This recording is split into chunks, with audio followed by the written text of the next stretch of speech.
This is a test documentation vlog kind of video.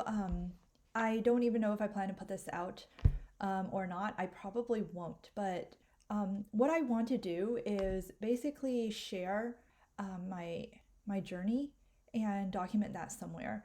And this is a journey in finding rest and recovery. And what I've realized is that, I've done a lot of inner work on myself over the past many years, especially last year. And the one thing that's been kind of a recurring issue for me is that I have this tendency to turn everything into a goal. It's like, give me anything fun and I will turn fun into work somehow. And it doesn't mean it stops being fun. There's always like some fun in there, but it like exhausts when it turns into work. So to that end, I made a commitment to myself that like this year is going to be the year where I like find that spark joy and that nourishing and that restful type of energy in everything I do. Like I've done it for my health, like in terms of my health and fitness, right? That's why I'm a weight loss coach, and that's like one of the things I help other people with is, maintaining, getting to their body goal and their fitness, like making it possible, but also making it easy. I've done it with my relationship. Oh God, that's like a whole story on its own. Like I'm in like my dream relationship right now, and it's like awesome. Things are just working out. But there's one area, and this is like my third thing. It's like work. For some reason, work has just been like this one area where it's like I find my flow, find my rhythm, find something that really sparks joy and lights me up, and then like I sabotage it, right? I'm like I do something to turn it into work. I make up stakes that doesn't exist. I hold myself to unachievable standards, and then burnout, right? And I've talked about before how in 2021 was like the year of like biggest burnout for me, and I was like, oh hell no, never doing this again. And I feel like coming back, right? I get myself into the state where it's like, I think I'm good, but then like thoughts come in. I call it my figure it out voice, and this figure out it out voice is it's like this constantly scanning the environment for problems that it needs to solve. There's always going to be problems. Like if you think if you're looking for problems, they're there because life's not perfect. There's always going to be problems, right? And it's gotten to the point where I'm noticing it because I've done so much like inner work on myself. Like I notice my voices, a lot.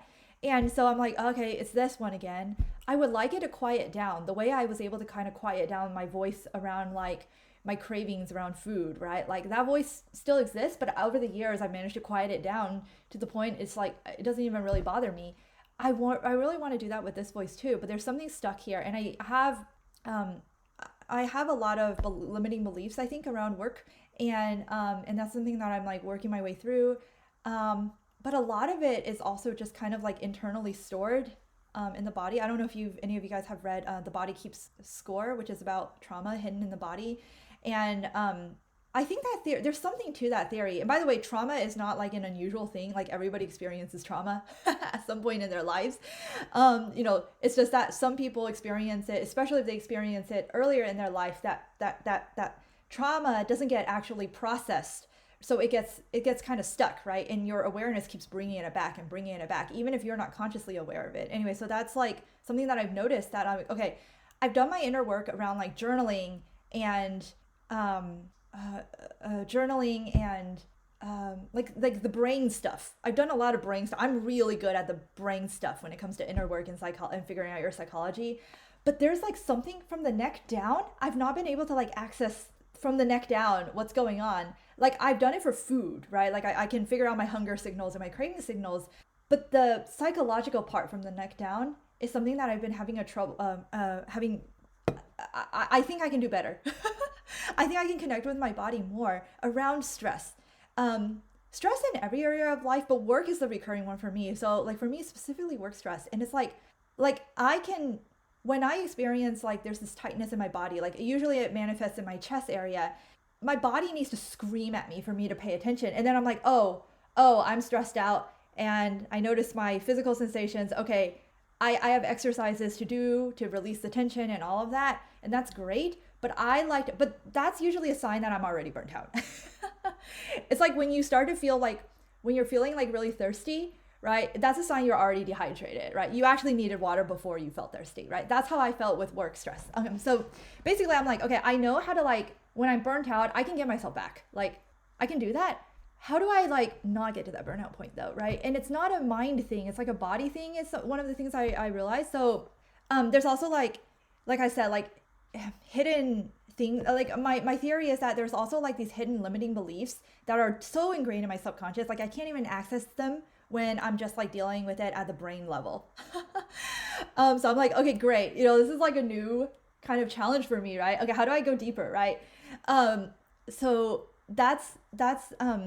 so for the next 6 months, well, actually, probably for the rest of my life, I'm always like thinking of ways to like get to know myself better, right? Self discovery is kind of like my jam, but like this next 6 months, specifically, I really want to like develop a better relationship with work, like a loving, nurturing, healthy, healing, like nourishing. That's the word I'm looking for. I want a nourishing relationship with work, kind of like the way I did with food, right? Like I can do it with food, my love life. I want to do it now with work, and so what I'm doing with this channel, I can go more into why I made this decision, but this channel was never meant to be a channel where it was going to be another job.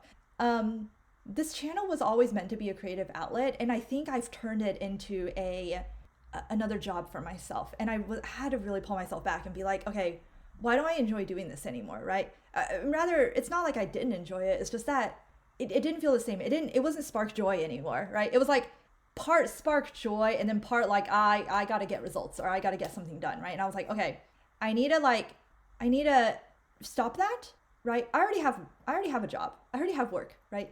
I already have structure. I wanted a thing where I can just be myself, and even if nobody cares, even if my thoughts are just rambles at the camera, even if I don't want to script what I'm saying. I just want a kind of like an outlet, and also a way to hold myself accountable to doing what I say I'm going to do, which is have a more nourishing relationship with work. And one of the things, honestly, one of my biggest motivators is that I deeply believe that you can have it all.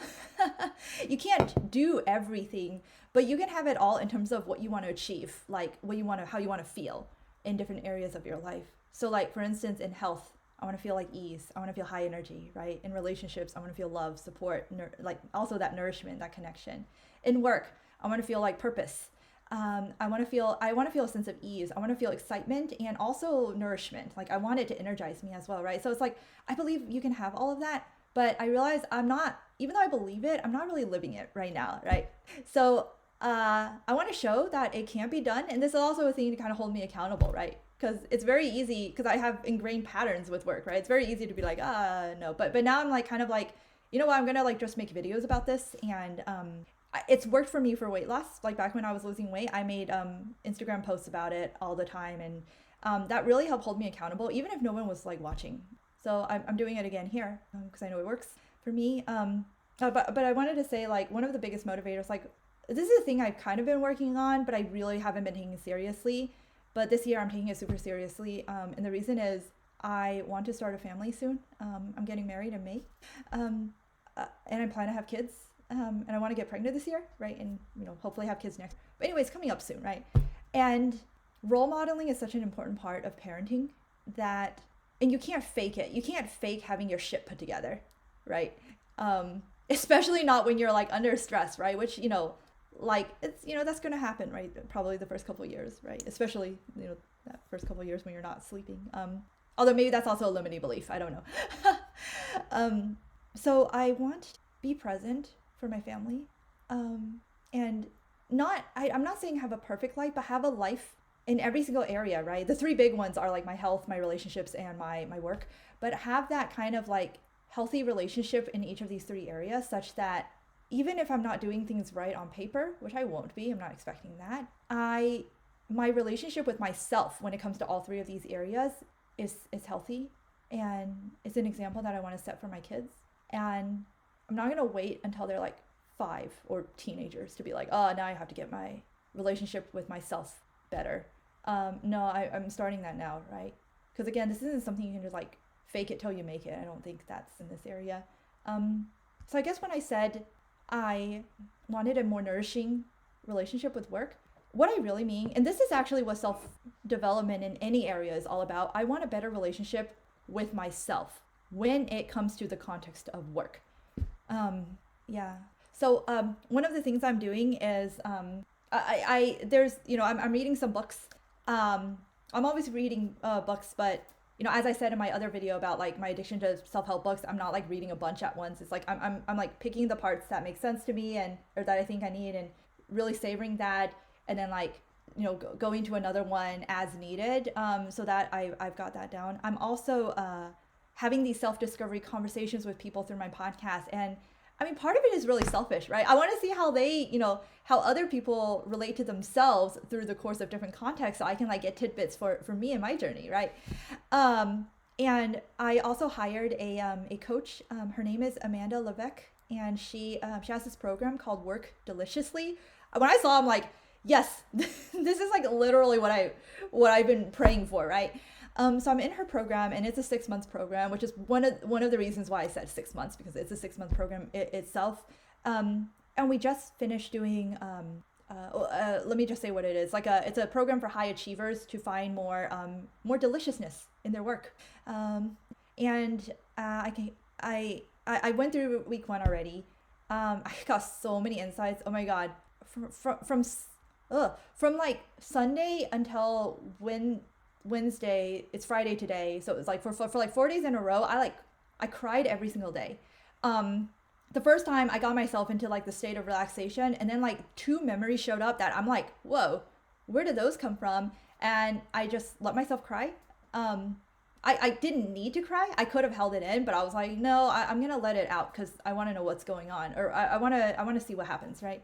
The second day, I think it was also related to some childhood trauma or some memory thing, right? And then the third day, it was like something completely unrelated, but I just felt really emotional, and so I was like, okay, here it comes again, let's do it. And then the fourth was actually like tears of gratitude, because I was like, oh my God, I have it so good in life, like why, why am I not stopping to appreciate that? And then I cried because I was like, I have it so good in life. It was so interesting. And like I want to share kind of like these fascinating things, so like I don't forget my own process. This is something I wish I had done more, like this kind of documentation when I was like going through my relationship thing, for instance. Oh my God, I learned so much, and I didn't document any of that, right? And so I'm like, okay, you know what, I want to do that. But the only way I think I can do that consistently is if I remove all the structure around it, which is like, don't do a script. Like, don't do the things that make me so focused on the output and on like making it look structured and on like what other people see, right? I want it to purely be from what Lucy wants to share in the moment, which is part of the being connected with my body work, recognizing what you want to do in the moment, letting yourself do it, kind of like letting yourself cry, and then seeing what happens, what you can learn from that. So this is one of those experiments. I think that's it for now. I'll do. In future videos, I'll share more about what I learned from these experiences, but this one I think going on for a while. So let me know if this resonates with you. Let me know if this is something you also want to work on. I'd love to talk about it, so I know I'm not alone. I'm not crazy in this world. As in anything I've ever tried to self-improve on, anything I've ever tried to work on, I always find I'm not alone, right? So I'm like, hey, you're not alone either if you're in these shoes. I guess I will upload this on YouTube. Yeah, it didn't turn out as all over the place as I thought. And for stopping by, and if this resonates with you, leave a comment below, let me know. Like the video and subscribe. All right. Thank you. I appreciate you.